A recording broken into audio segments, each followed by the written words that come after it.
Swayam Prabha. Digital India. Educated India.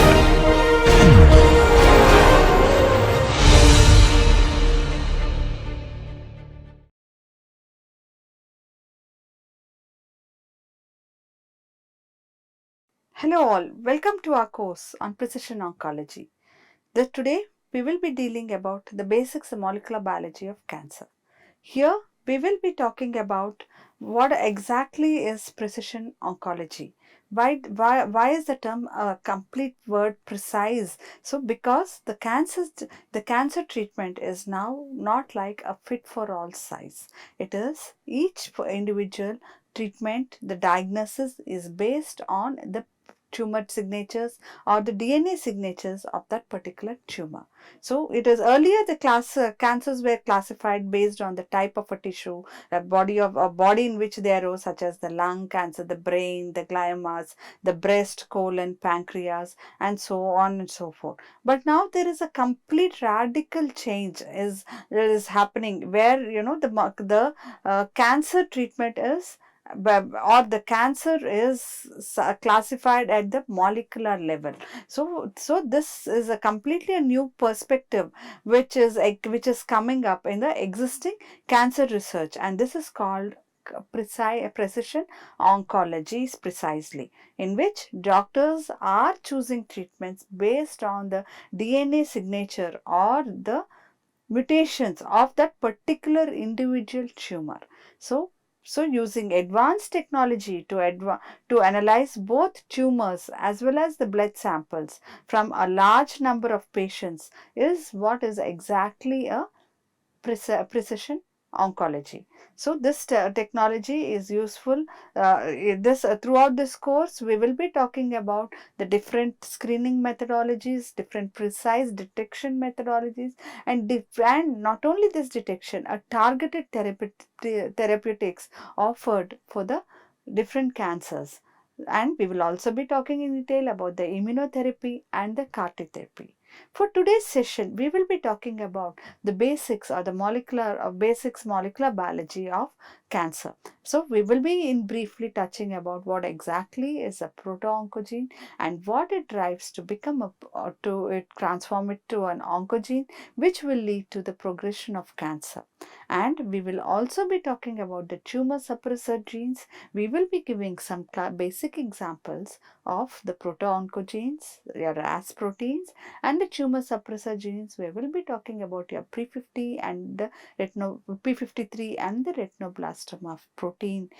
Okay, so and towards the end of this session, we will be really in understanding what exactly drives the transformation, what exactly leads to the initiation of a cancer or the uncontrolled growth of cells. So here we will see what is the genomic and histological steps required for the tumor progression. If you would really understand that there is always a steady state of progress, steady state number of cells or a steady state progression is required to maintain the cell number homeostasis. Now cell numbers proliferation is influenced by the balance of the positive effects of oncogenes and the negative effects of the tumor suppressor genes. The cell death is also influenced by the balance of your positive and the negative effects of the pro-apoptotic and anti-apoptotic gene products. So the cell number may be increased maybe by the increased in activity of your oncogenes or by decreased or the loss of activity of the tumor suppressor genes or the pro-apoptotic genes. This is a very well clearly established fact from before. So now if we can really know the occurrence of the initiating mutation in the founder cell, to what can it take, how does it lead to the mechanistic action or for the metastasis formation. The genomic landscape of the tumors is very important, that requires that if you that many of the accumulation of many of the genetic changes has to happen. Okay, so and if we can really notice here, suppose you have a normal epithelium, then to a dysplastic ACF, then an early adenoma to an intermediate adenoma. So if we can really see, there are so many molecular events across over this happening in this particular tumor. So here also you have the intestinal epithelial crypts, then which you have the aberrant crypt focus, then this is the adenocarcinoma and the carcinoma. So beyond for this, and typically for a solid tumor, for the whole transformation from a normal epithelium to a carcinoma to a metastasis, it would approximately take to 10 to 30 years, and which it offers a window period for the early detection of cancers. So multiple members of the protein kinase family have already been related to tumorigenesis. Several of so the mutational analysis of all the tyrosine kinase domains, especially this is the particular case of your colorectal cancer, they all have revealed that 30% of these tumors have mutation in at least one of these particular tyrosine kinases, and many mutations are identified in several of the kinase family genes. So here we will be coming about to the cancer genes. So we have discussed, we have really known that now it's an established fact that cancer genes, the genes are responsible for the progression of a cancer, and cancer is definitely a genetic disease. Cancer genes are broadly grouped into the oncogenes and the tumor suppressor genes. Okay, so usually using a classical analogy, if we can really compare an oncogene, so like to your brake, an accelerator in the car, okay, so that the mutation in an oncogene would be equivalent of having the accelerator when it is continuously pressed. So there is continuous replication, so there is no stop signal given. So as such, the cells will continue to replicate. So mutations in these oncogenes typically occur at a specific hotspots. So you have something called, so for example, in the EGFR mutation, you have the exon 19 deletion, which could be an hotspot mutation. So which often occur affecting the same codon or clustered in this close by neighboring codons in different tumors. So mostly of some of these mutations are usually missense, that is a single base pair, a difference in a single base pair mutations that usually affect only one allele, therefore making them heterozygous. So this is very important, this particular example. So where the normal genes which regulate the cell growth, and if there is no mutation, there will be no drive towards cancer progression. Whereas if there is a single mutation, it leads to the accelerated cell division. As a result, the proto-oncogene will be converted to oncogene, and this will lead to the initiation of cancers. So in contrast, tumor suppressor genes are usually mutated throughout the gene. So the number of mutations may truncate the encoded protein, and generally which affect both alleles, causing both alleles, which cause loss of heterozygosity. So as mentioned, so a broken break, which will lead to a defective tumor suppressors, which will fail to restrict your cell cycling. So tumor suppressor genes are those that are normal genes that slow down cell division or tell cells to stop division at the right time. So this process is termed as apoptosis or programmed cell death. So tumors and suppressor genes act as brakes, so that when they are not mutated, they function to inhibit the tumorigenesis or the uncontrolled cell division. So when tumor suppressor genes don't work properly, cells can grow out of control, which can lead to cancer. Here we can clearly see how the normal gene, where the tumor suppressor gene, where it is not able to progress towards cancer.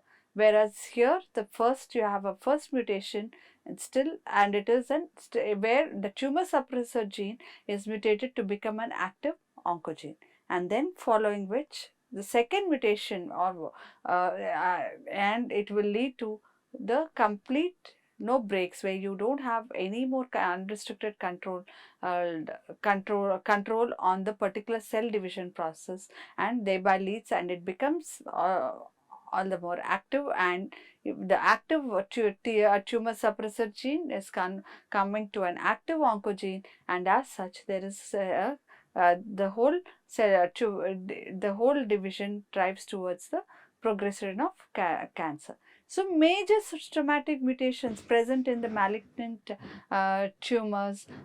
So what exactly can they drive towards the cancer, such as your major types of somatic mutations, such as the nucleotide substitutions, small insertions and deletions, chromosomal rearrangements, and copy number alterations can drive the tumor suppressor genes to an active oncogene. So we have cancer critical genes which fall into two categories, basically the recessive and the dominant.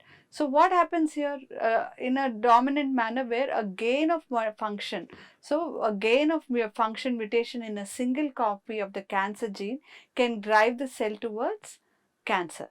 So tumor suppressor genes, on the other hand, generally act in a recessive manner, where there should be the loss of where the function of both the alleles of this particular cancer critical gene must be lost to drive a cancer towards cancer. In this particular diagram, activated mutations are represented by solid red boxes, and inactivated mutations are represented by hollow boxes, as we can see here.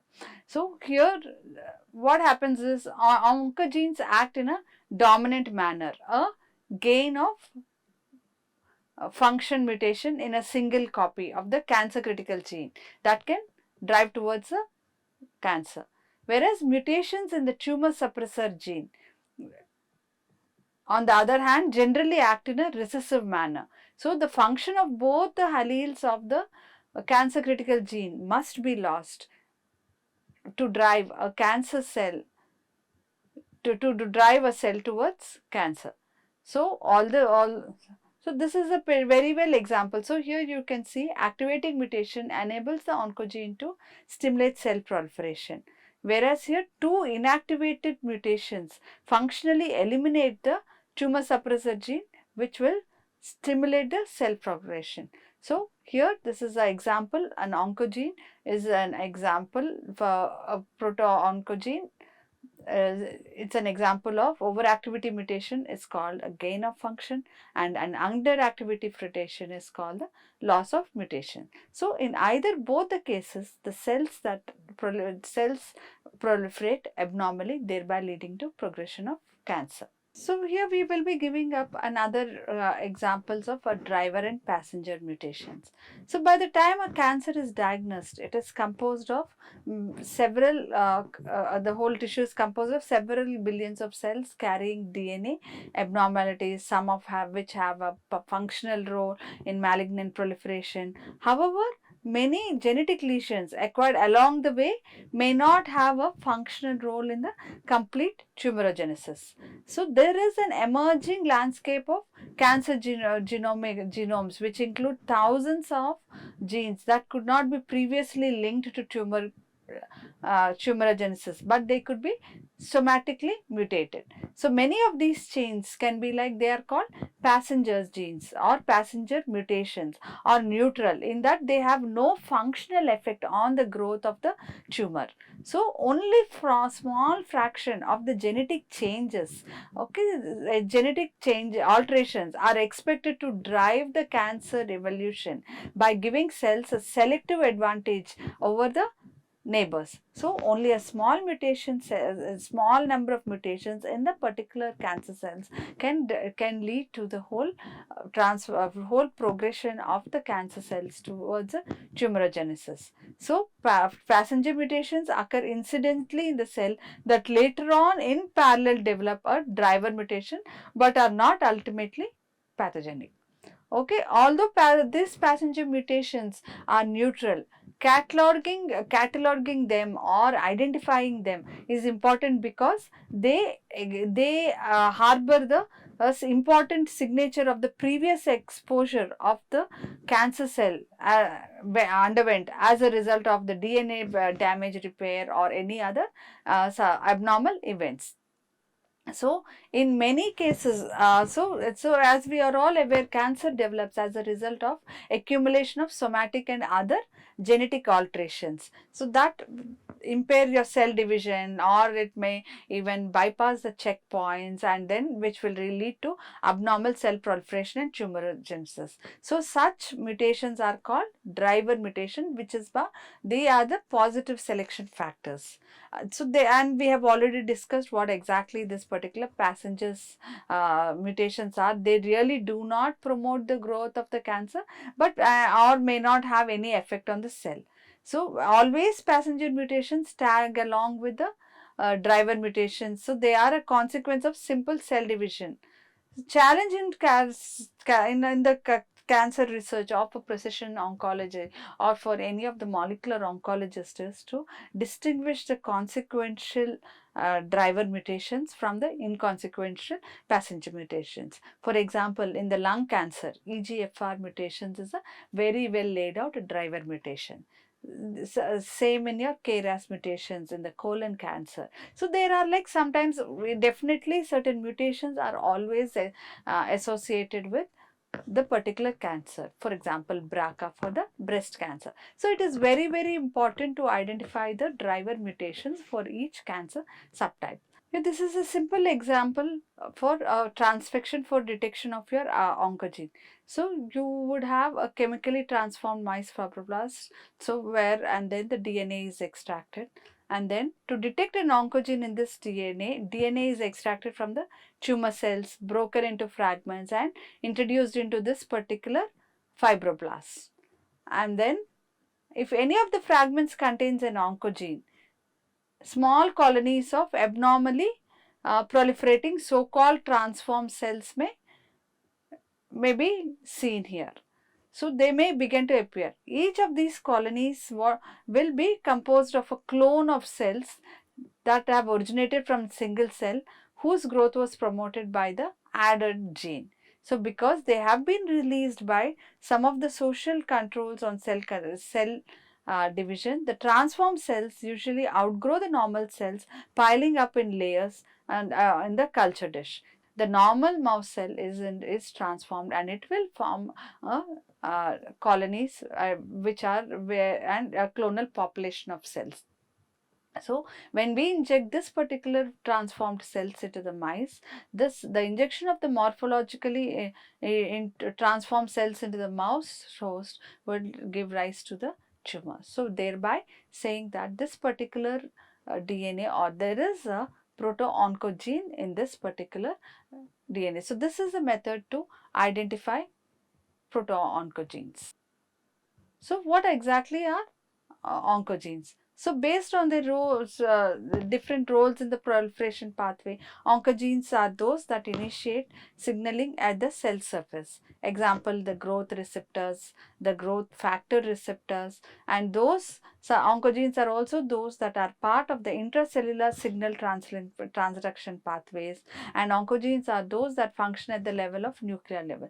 Here in this particular table, we can clearly see what are the different growth factors, the growth factor receptors such as the HER2, the RET, and then the G proteins, the membrane browns, they are HRAS, KRAS, NRAS, which we'll be talking in detail now, and then the phosphokinases. So the transcription factors, the MYC, which these are all important oncogenes which can be transformed upon a single base pair mutation into a proto-oncogene.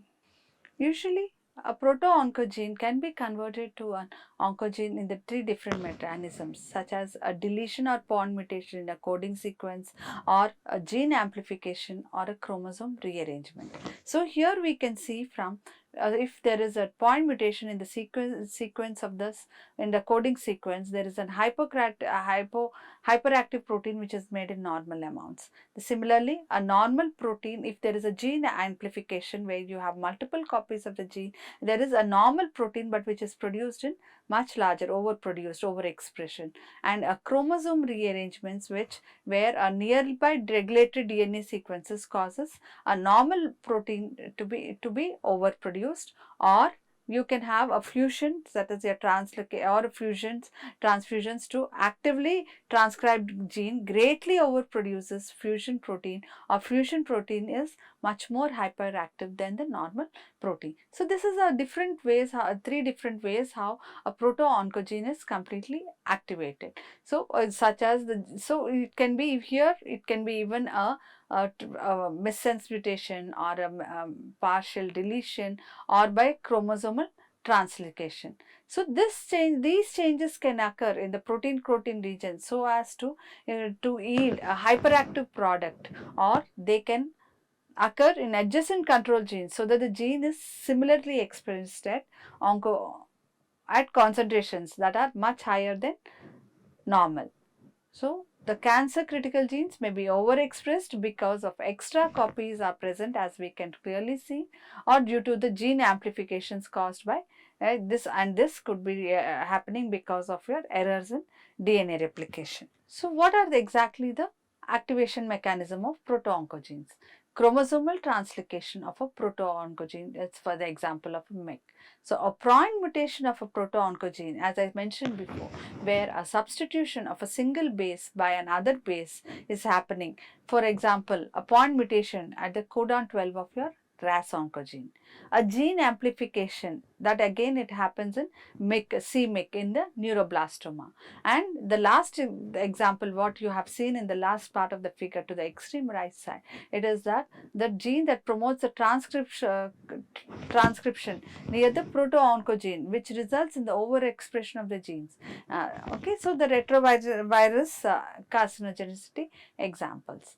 So chromosomal translocation of a proto-oncogene from a location that cannot be transcribed to an adjacent location, example, the MYC oncogene in the human Burkitt's lymphoma is a class. So there are the different MYCs.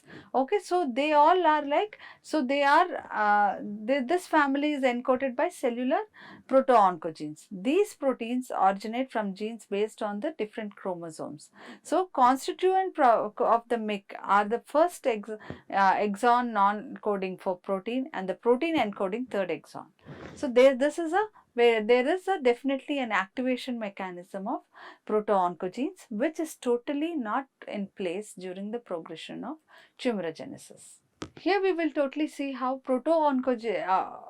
oncogene activation to form oncogenes may occur as a result of gene amplification, point mutation or chromosomal translocation, as I mentioned before. So ERB2G oncogene is an example of a gene amplification and it's totally reported in breast, lung and oral cancers. So the RAS family, HRAS, KRAS are mutation dependent oncogenes, have been reported in the many of the cancers such as the pancreatic and colon cancers.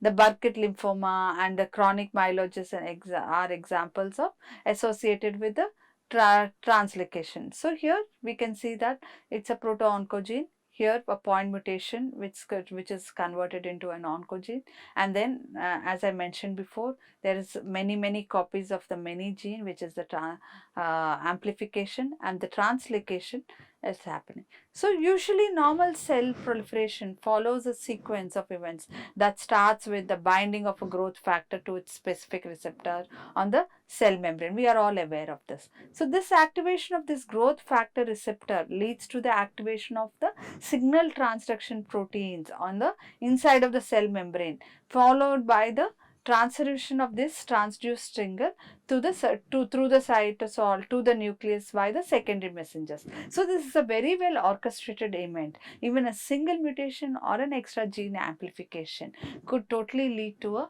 a complete excess amplification of the much more signal, which will continuously activate the the cells to replicate, thereby leading to tumorigenesis. MYC regulates, we will be talking about another oncogene here, or MYC, which is a very, very important protein which regulates the spectrum of cellular functions in normal cells. MYC protein acts in the nucleus as a signal for cell proliferation.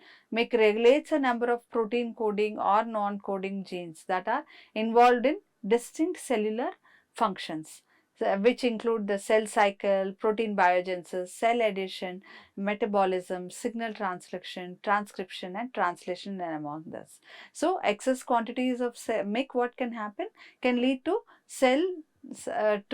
can cause the cell to proliferate in circumstances much beyond its capacity, when in a normal cell that the excess replication wouldn't happen. So there is something called the MYC. MYC has a cell, so expression of MYC family members is tightly controlled. So here we can see is excess MYC expression can be induced upon retroviral promoter insertions or by chromosomal translocations, amplification and activation of the super enhancers within the MYC gene, and or mutations of the upstream signaling pathway that enhance the MYC stability. So, for example, in the Burkitt's lymphoma, what happens is a translocation of the MYC gene under the control of sequences that normally drive the expression of antibodies in B cells is happening. What happens as a result? There is a mutant B cells, and which proliferate in excess to form a tumor. So, similar chromosome translocations are also happening in lymphomas and leukemias. So here this typical diagram shows how importantly is MYC playing a role in the transcription, biosynthesis, microRNA, cell addition, cytoskeleton, DNA repair, translation, metabolism, cell cycle and signal transduction.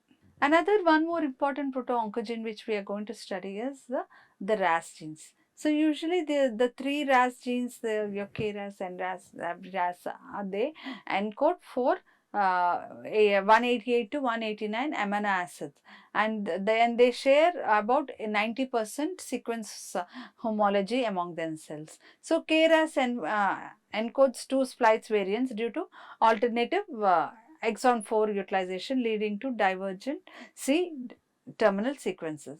So this particular KRAS, NRAS, HRAS, they are actively mutated in 1/3 of all human cancers, and they act as the prototypic oncogenes. So they are rather they are rather distinct patterns to RAS mutations. So the isoform mutated, as well as the position and the type of substitution, they all vary between different cancers. So it's very important, as RAS genes are among the earliest, if not the first, mutated genes in a variety of cancers. You have the colon cancers where the RAS is mutated, the thyroid, then you have the pancreatic cancers. So how these mutations are happening in each particular cancer, it not only helps us to conclude how these cancers begin, but also what are the factors that influence this particular event. And then how can it have implications for the cancer prevention. Quickly, RAS is a protein. The RAS is a RAS related protein, a small GTP binding protein with structural similarity. So RAS transforming proteins are bestowed by a gain of function mutations. Please recollect what we have just discussed in the previous slide.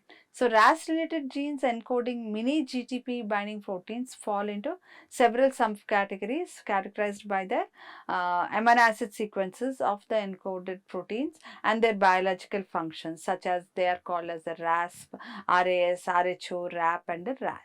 So the RAS related proteins superfamily of small GTP binding proteins is described by the suppose G domain, which is very distinct to its superfamily and plays mostly regulatory functions in all the cellular protein. In this particular diagram, we will see how RAS is a GTP binding binary switch. We can clearly see that RAS is a GTP bind in its active state, whereas in its inactive states, it's a RAS GDP is inactive. So, with the presence from this from after the RAS GTP activates a particular kinase, it will in by the process it will be cut into an inactive state, and it is where a GAP and a phosphate is released. And whenever upon the signal required signal and by the molecular switch, again this inactive RAS GDP can convert into an active RAS GDP, and it will influence the effectors. So, the conversion from the GTP to the GDP bound form is mediated by the intrinsic GTPase activity of RAS, and its reaction is accelerated by the activity of the GTPase activating protein, that is this particular protein. So, this is very important reaction for all the many of the kinase proteins, and especially with this RAS protein. This will affect the active RAS GTP will affect the effectors, but that is by binding to the substrates of the different and downstream signaling pathways. So, if this mutated RAS GTP, if it is in continuous, it is getting a continuous stimulus on this effectors, which will have influence on the cell cycle or the cell proliferation. The RAS, it will lead to the progression of tumor. So, the G domain is also called the switch 1 region. It undergoes transformational changes during conversion of the GDP bound state into a GTP state, as I mentioned before. So, the RAS constitutes a class of phosphate binding loop proteins that work as molecular switches between the GDP bound inactive and the GTP bound active stages. So, this is a very important protein for this particular RAS oncoprotein. So, what are the different RAS isoforms and what is the mechanism of signaling? The RAS family consists of small GTPase, which comprises of 3 genes in human. That is the HRAS, NRAS and the KRAS, as we can see here. That encode the four proteins HRAS, NRAS, KRAS 4A and the KRAS 4B. So, what happens is, so these two have arisen from the alternative splicing. So, the alignment of the carboxy terminal of this particular 4 different isoforms of RAS is particularly shown here. So, here this particular diagram shows the RAS signaling in normal cells, where the RAS proteins primarily reside towards the cytosolic side of the plasma membrane by way of tethering of specific lipid moieties attached to the carboxyl terminal here, as we can see. Upon activation of this particular receptor tyrosine kinases, for example, here what we have shown here is the EGFR, the RAS GEFs are recruited to the plasma membrane and promote exchange of the GDP for GTP on RAS, generating an active GDP bound RAS. So, this is an RAS GAP, and here, as I have shown before, so here this particular signal is on. So, GTPase activating proteins, what we have shown before, GAPs, accelerate the GTPase activity of RAS, returning RAS to the inactivate form. So, here we can see what I have shown before. We can clearly see how it is, this is on and this is off. So, now what exactly happens here? In the scenario of the cancer,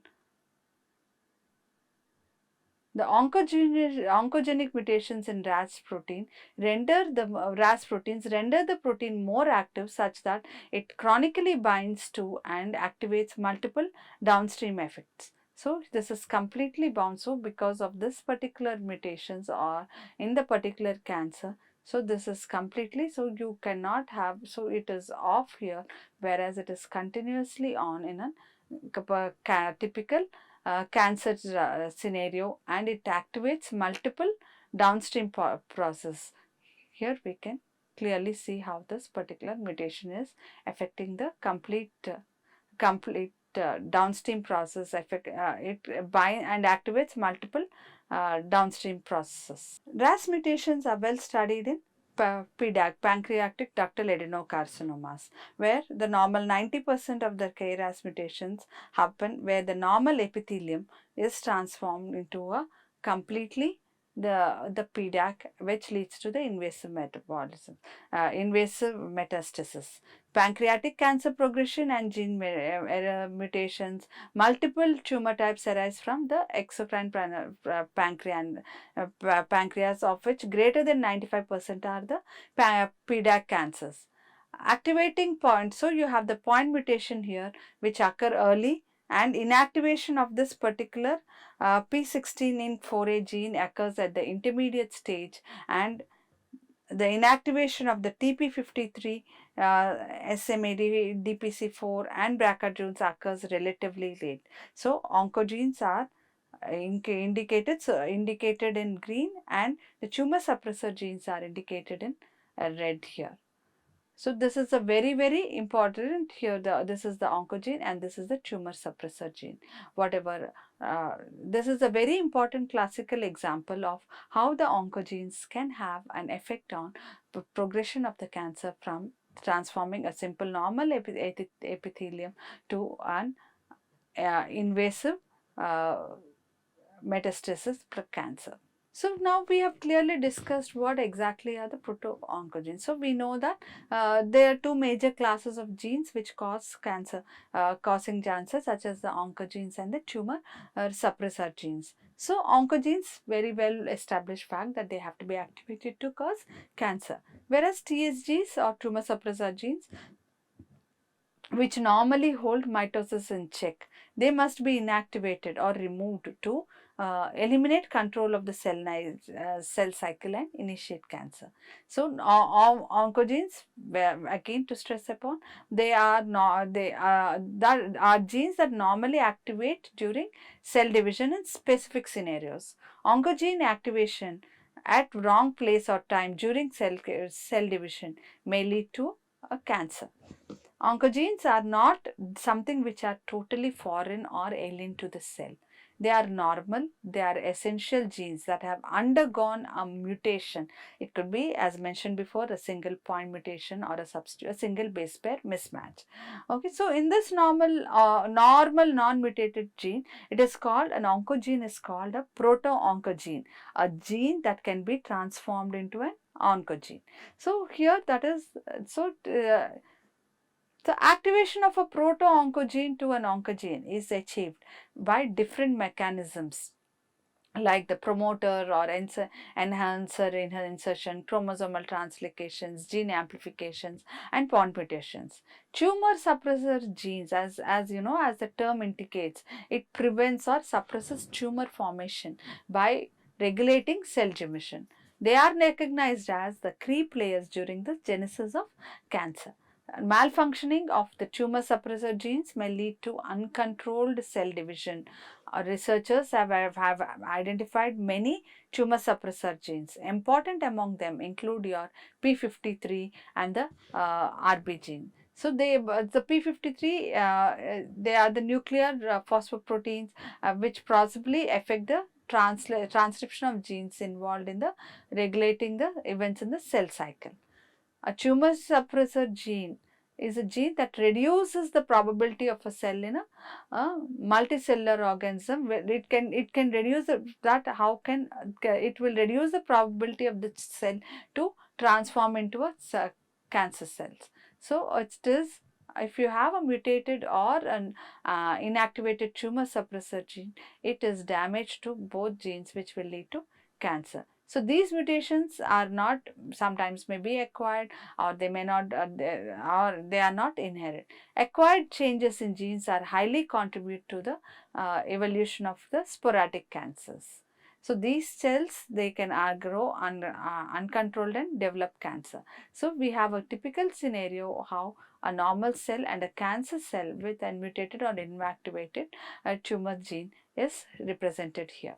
Tumor suppressor genes are considered as another kind of crucial genes which are involved in here in the DNA repair, the growth factor signaling, the pro-growth metabolic state, neoangiogenesis, epigenetic regulation, senescence or apoptosis. So TSGs are considered another kind of crucial genes which are involved in all the very vital functions of the cell. So they act like a brake pedal. That is, they will also, you have a growth factor, a receptor, and you have the different tumor suppressor gene, and this signaling gene protein which will stop the signals here and then thereby will restrict the growth of in a normal scenario. Whereas if there is a particular mutation in this particular gene, there will be continuous signaling to this particular receptors which will influence the downstream signaling cascade pathways that will lead to unreplicated growth of the cells. So, tumor suppressor genes are broadly classified into intracellular proteins that control progression into a specific stage of cell cycle, that is your retinoblastomas protein and the P16.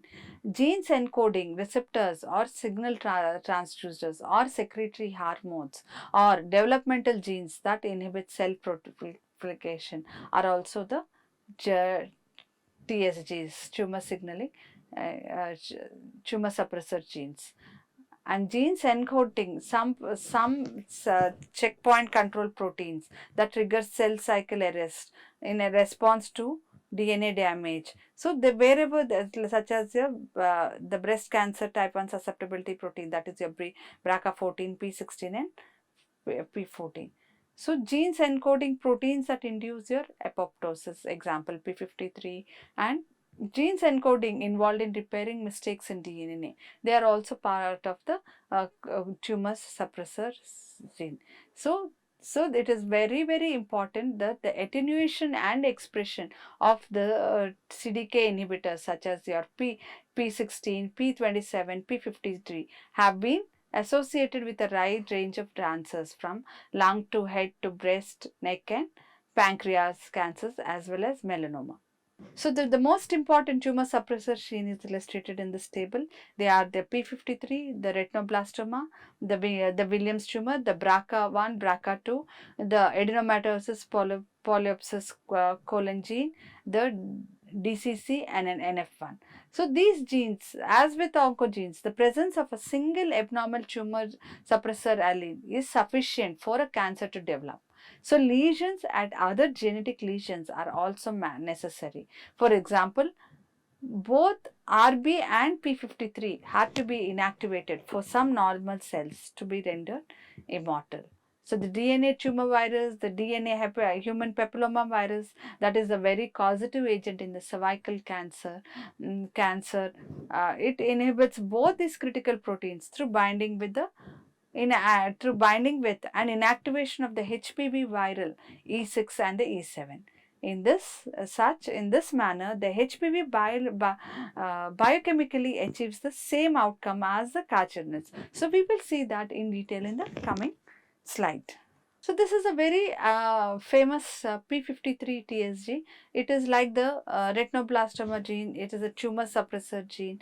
Its activity stops the formation of tumors, and if any one person inherits one copy of the P53 gene from their parents, they are one functional copy of their parents. They could be predisposed to cancer and usually develop several individual independent tumors in a variety of tissues in early adulthood. So, but this condition is rare and it is known as Li-Fraumeni syndrome. However, many of the tumors have harbor the P53 mutations. So the structure of this one is the P53 is a core domain light blue and it is bound to the dark blue DNA. So this is the most frequent mutations which we have shown in yellow. This diagram typically depicts the overview of a P53 activation, regulation and transcriptional cellular process. So P53 gene, like the RB gene, retinoblastoma gene, its activity stops the formation of tumors.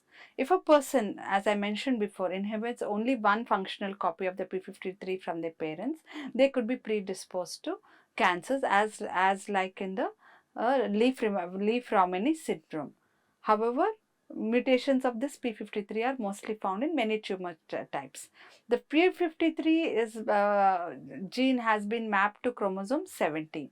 So what happens in the cell is the P53 gene protein binds to DNA, which in turn uh, stimulates another gene to produce a protein called P21 that interacts with the cell division CDK2, which when P21 is complexed with this particular CDK2,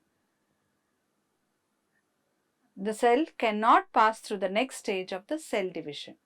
So, mutant P53 can no longer bind DNA in an effective way, and as the result, this particular P21 protein is not made able to act as a stop signal for cell division. So, thus cells can divide uncontrollably to form tumors. So many cellular stresses such as the DNA damage, the oncogene activation, and the cell cycle arrest, the replication, translocation steps activate the sensor proteins ATMs, the ATR, CHK1, CHK2, the DNA PK and P14 ARF. These kinases phosphorylate P53, leading to its stabilization, oligomerization and binding to the P53 RE. P53 stability is mainly regulated by the MDM2, which is also P53 target, thus forming a P53 negative feedback loop. Further protein modifications, modifiers and cofactors that bind to the P53 protein regulate the transcriptional activity of its target gene. Thus, the multi-step process of P53 activation ultimately regulates the stress input of the appropriate biological response outcome. Many types of danger signals such as the cell stress, the cell damage, the aberrant growth, hypoxia, nucleotide depletion can activate P53 and trigger several crucial cellular responses that suppress the tumor formation. Upstream activators include your radiation or carcinogen induction or induced DNA damage or oncogenic activation, hypoxia, low ribonucleic. These conditions may nurture the tumor initiation. So, what does it happen in that case? The DNA repair, apoptosis, inhibition of the angiogenesis. So, this is all the downstream effects of the P53 are affected. So, the ability to cause the cell cycle to pause allows for the repair of the mild DNA damage. More severe DNA damage induces irreversible cell cycle arrest called senescence. Under certain conditions, P53 may play a pro-oxidant role that may contribute to the cellular effect of the apoptosis. So, it should be mentioned that P53 may play a very important role in regulating metabolism. Now, coming to the upstream molecular pathways of mechanism. So, the mechanism depends on the nature of the stress division. So, they usually the upstream activators of the P53 usually utilize three different independent molecular pathways to signal cellular distress, such as the DNA damage, the oncogene activation and the cell drifts. The first kinase ATM here, as we can see, Atexia telangiectasia mutated gene product. It's stimulated by the DNA double-stranded breaks, phosphorylates and activates the CHK2 kinase, which phosphorylates amino terminal of the P53 here, as we can see here, which is an active state. And this phosphorylation interferes with binding of the MDM2, A second molecular pathway that signals cellular distress of p53 to p53 is executed by two different kinases, ATR and the casein kinase 2. So these also phosphorylate the p53 and disrupt its interaction with MDM2. So MDM2 complex. Lastly, activated oncogenes such as the RAS induce the activity of the protein P14ARF, another modulator of the p53-MDR2 complex. So as a result of this, the stress is sensed by cellular proteins, many of this which are kinases that convey the danger signals to p53 via phosphorylation. So active p53 will always be continued to be active. So all of these three pathways, they will be prevent degradation of the p53 by the MDM2. Now, what exactly are the downstream effects of the p53? The main mechanism by which p53 exerts its tumor suppressing effects is by inducing the expression of its specific target genes, as I mentioned before. So inhibition of the cell cycle. So one of the central functions of the p53 is to cause either transient cell cycle arrest or complete senescence in response to the DNA damage prior to the next round of replication, or a complete resistant to cell side division respectively. Thus, damaged DNA will be prevented from being replicated, thereby and passed on to daughter cells. So, as a result, the integrity of the DNA or the genome is maintained. So, this really plays a very, very important role here. The molecular mechanisms responsible for the cellular response involve the transcriptional induction of the p21 gene, as I mentioned. So its product, which is the p21 protein, inhibits several cyclin CDK complexes, and it causes the p53 exerts many of its effects by regulating the target genes. So how does it do? It's here like the molecular mechanism responsible for the cellular response, which involves the transcriptional induction of the p21 gene. Its product, the p21 protein, inhibits several cyclin CDK complexes and cause a pause in the during the cell cycle, that is from the G1 to the S. So transition of the cell cycle. So the interaction with p21 is such that it inhibits the pCNA's role in the DNA replication, but not in the DNA repair. In this particular stage, it causes a pause. So the expression of several mediators of apoptosis, such as the NOX-A, the PUME, the p53, BAX, FAX, and the IGF, BR3, all of them, it is transcriptionally regulated directly by the p53. These targets include genes that encode for proteins involved in this two apoptotic pathways that responds to the external as well as to the internal signals.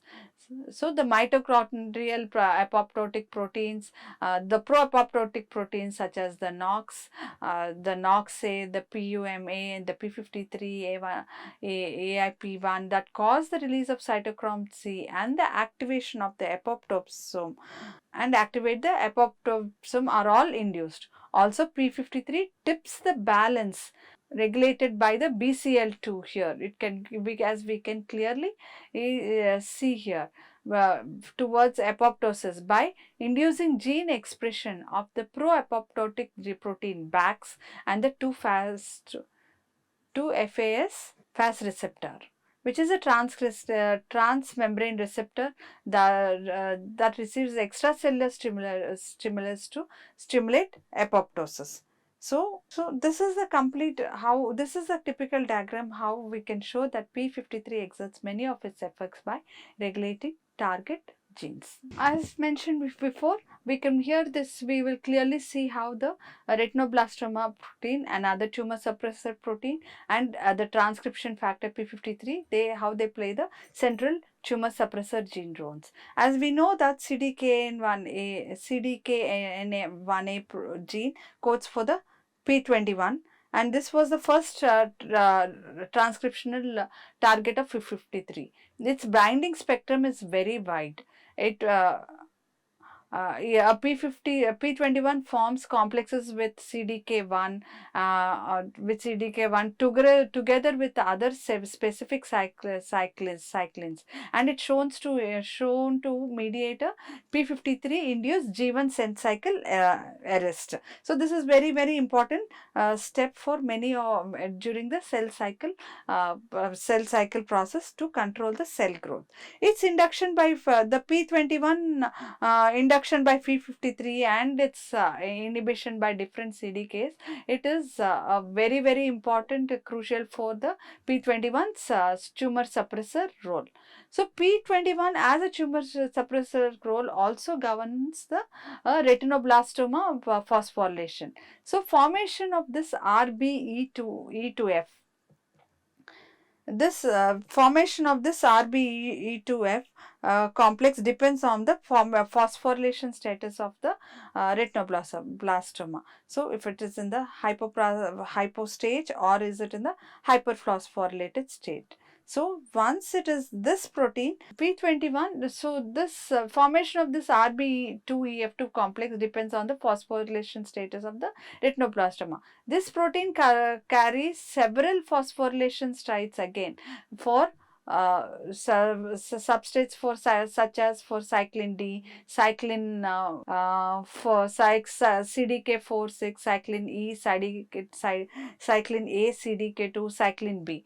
Hypophosphorylated, what will happen to this state is hypophosphorylated retinoblastoma binds to the E2F transcription factors dimers. So RBE2F complexes, they repress the transcription of numerous cell cycle genes, many of which are required for G1 to S transition. So thus the hypophosphorylated state of RB can be switched to the hyperphosphorylated state through the kinase activities of your CDK complexes. These kinases can be inhibited by P21. Thus, P21 can stimulate RBE2F complex formation following P53 activation, and transcription of P21 CDKN1A is strongly induced as a direct target of P53. Thus, the cyclin dependent kinase inhibitor of P21 then blocks activity of several cyclin CDK complexes. This results in all this hyperphosphorylation of retinoblastoma, which fosters a retinoblastoma complex formation and their binding to ETF sites and target proteins. So, many target genes are down-regulated as a consequence of this indirect mechanism of indirect P53 dependent transcriptional repression. So, this is very important towards the how most repressed genes are involved in the cell cycle progression, then their down regulation causes a cell life cycle arrest. So, this whole complete interaction with the P53 protein products and the transcriptional activation, the retinoblastoma are very central tumor suppressor gene functions. So, as mentioned, another gene is retinoblastoma gene that codes for the tumor suppressor gene. So, as I mentioned before, so tumor suppressor genes, if they are heterozygous, they could be predisposed to retinoblastoma. But how only it is that a mutation, the result, there should be a mutation at both that inactivate both alleles of the same gene, then only this is an active, there is the retinoblastoma tumor suppressor. In the inherited form, the form of inactivated tumor mutations is transmitted to the second germline. So, you have a normal, and where this is a predisposition, one copy of the tumor suppressor gene is inactivated, and here where both the two copies are inactivated. So in the sporadic form, both the retinoblastic mutations are blastoma mutations are somatic. So this retinoblastoma serves as a the break. So as mentioned, that this is a typical tumor suppressor gene, which restricts its entry into S phase by binding to gene regulatory proteins needed to express genes whose products are required for around the cell cycle. So this is inhibition by retinoblastoma by RB protein it's relieved at the appropriate time by phosphorylation of the RB protein, which causes it to release or to lose its inhibitory gift.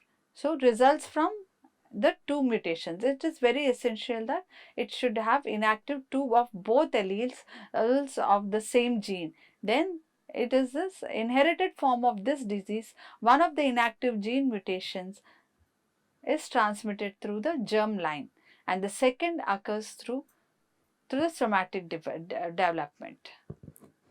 Tumor suppressor genes generally follow the two-hit hypothesis. What does it say? Where, for example, the RB genes usually behaves as a normal in a healthy cells. Okay, so here shows how it becomes here in the normal paternal chromosomes. So mutation in the RB locus in the maternal chromosome. So possible ways of there are different possible ways of eliminating the normal RB gene. So either it is a non-disjunction chromosome loss where we can see this, so and then or a non-disjunction and a duplication or a mitotic recombination is happening, or a gene conversion is happening here, deletion and a point mutation is happening. So this is what is this two-hit hypothesis says, that it implies that both alleles that code for a certain protein must be affected before the effect occurs.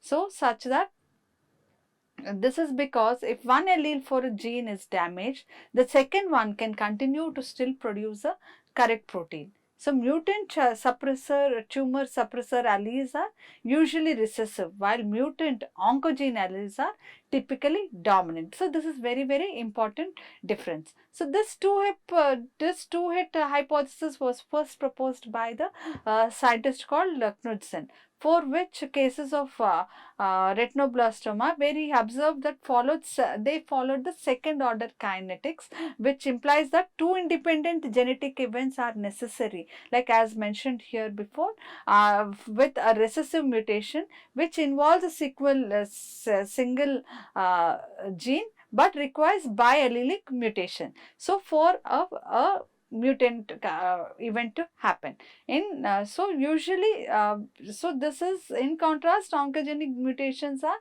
generally generally involve a single allele because they are a gain of function. So that is a dominant allele and this is a recessive allele. So but there is an exception to this particular, not all tumor suppressor genes follow this two-hit hypothesis.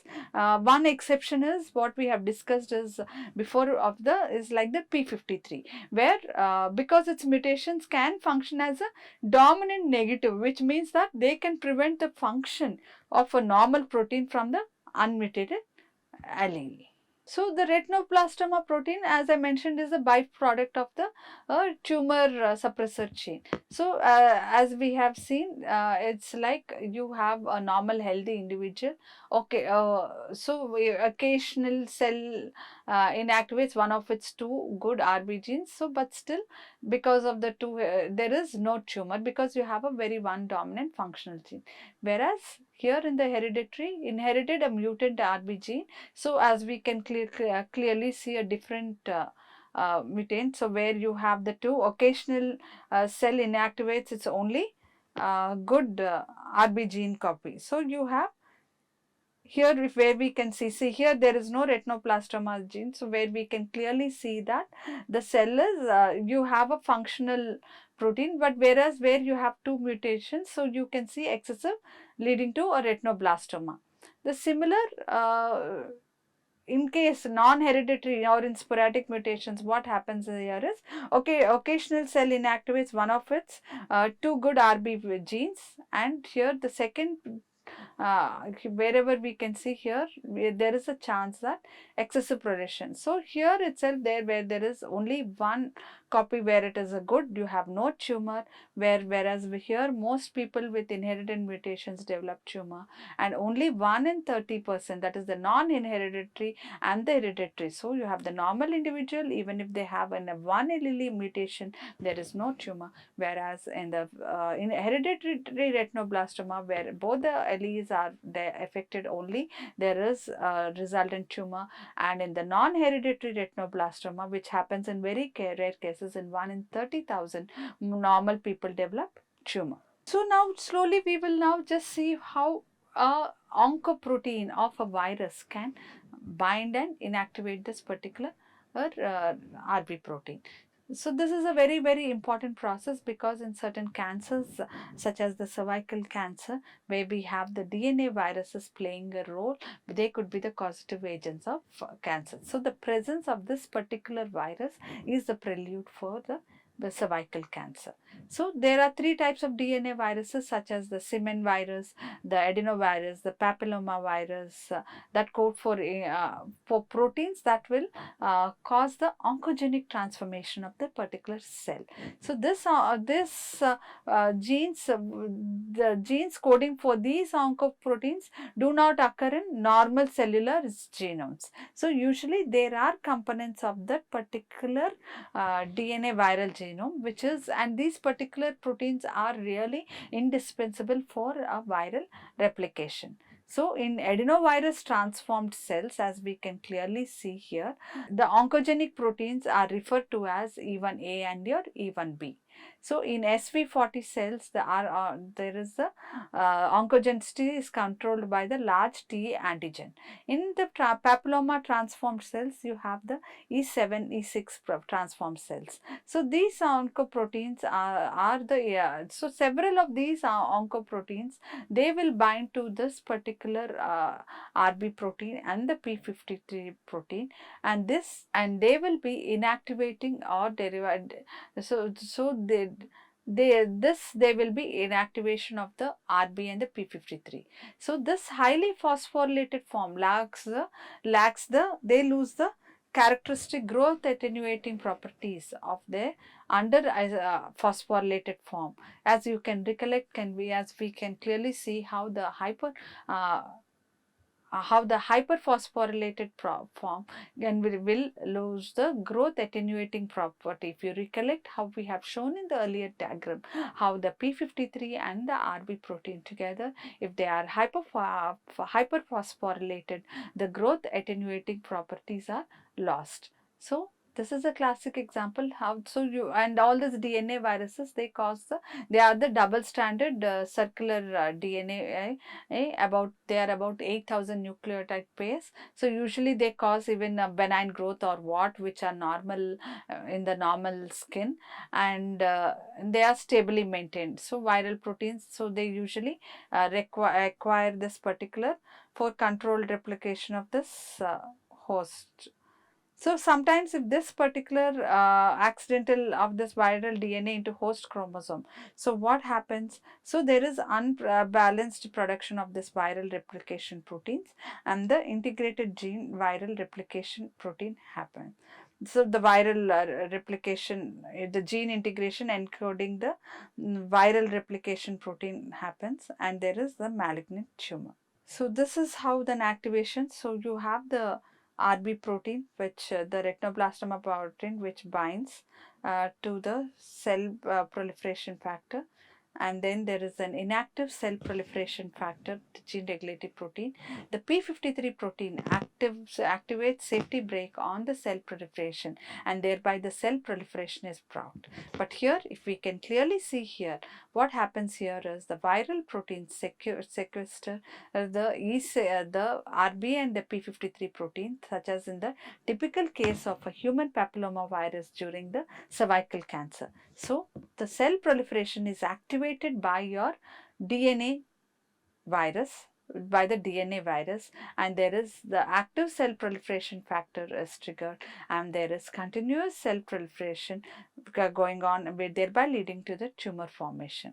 So thus this viral genes are mainly the blame here are the E6 and the E7 proteins. So the products of this particular viral genes, which are very important, they interact with the host cell proteins, but in that and that in a particular way to bind to this two particular very important tumor suppressor genes of the host cell, putting them out of them action and permitting the cell to replicate its DNA and divide in a very uncontrolled fashion. So this diagram shows the cancer critical genes that code for components of the pathway. Here this is a typical way in the nucleus how very important some changes in gene expressions such as the P16, cyclin D, these are all the different genes here, and you have the MYC here, and the DNA damage sensors are there for the P53 and the SMADs.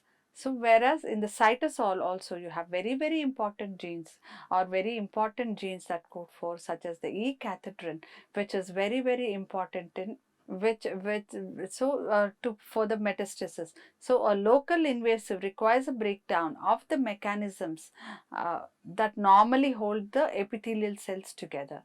So some of the carcinomas of the stomach and of the breast, the E-cathepsin gene has been identified as a tumor suppressor gene. So the primary function of this particular E-cathepsin protein is a cell-cell addition, where this protein is embedded in two adjacent plasma membranes and enables to bind the epithelial cells together.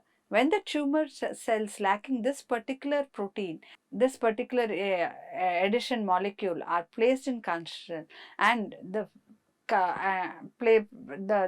when the functional E-cathepsin is put back into them, they lose some of their invasive properties and begin to cohere more like normal cells. Loss of E-cathepsin may favor cancer by specifically contributing to local invasions. So likewise, there are many other factors here which have the stimulatory action and interactions and the inhibitory interactions which will decide for the whose function or the activity of this particular genes will decide for the progress of the cancer or the tumor progression. So these are the different proteins which we have already, some of them which we have already discussed, the KRAS, these are all the difficult where they are totally affecting the pathways such as the tyrosine kinase signaling pathways, and there are 40% tumors with KRAS mutations are seen, and then beta catenin, this is also very important. The P53 where we see most of them in 60% of the tumors, and then APC gene, TGF beta, and other DNA mismatch tumor suppressor genes are also seen here.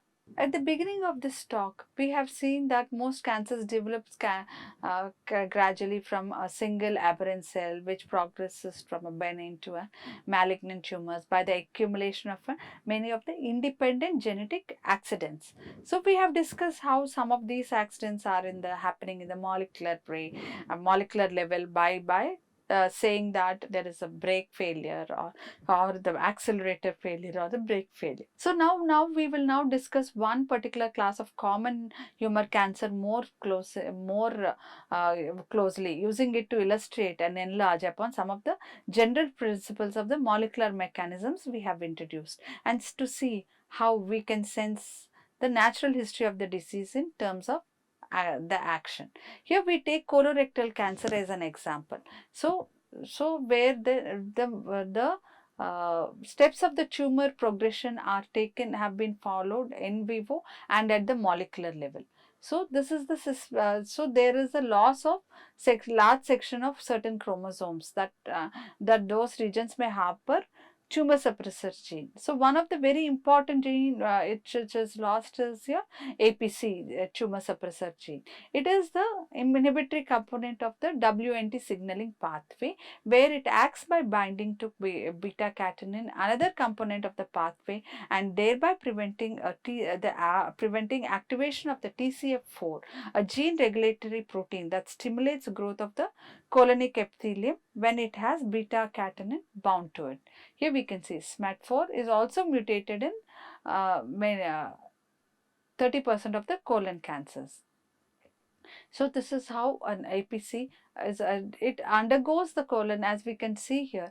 It undergoes colon epithelial cells undergo histological transition from a normal to a malignant state that is driven by specific genetic events, as I mentioned before, including the inactivation of the tumor suppressors such as the APC, SMAD, the TP53. Here, as we can clearly see how they are all. So at each level, so in the normal, from the initial transition from a normal epithelium to an aberrant cryptic foci, and then from there a KRAS mutation from an from an early adenoma to an intermediate adenoma. So these the three stages of this adenomas represent tumors of increasing size such as dysplasia and the bilious conditions. Thus, this is a very typical example how the molecular mutations can affect the progression of a small changes from a normal epithelium towards a carcinoma in situ and thereby invasion and metastasis. So in this whole session, we have covered the proto-oncogenes, we have covered the complete function of the tumor suppressor genes, we have in detail went into the P53, we have seen the coordinated roles of the retinoblastoma protein as well as the P52, and then we have seen the a very good classic example of the RAS and the MYC, and then the critical genes we have seen involved in colon cancer. Thanks a lot. Thank you.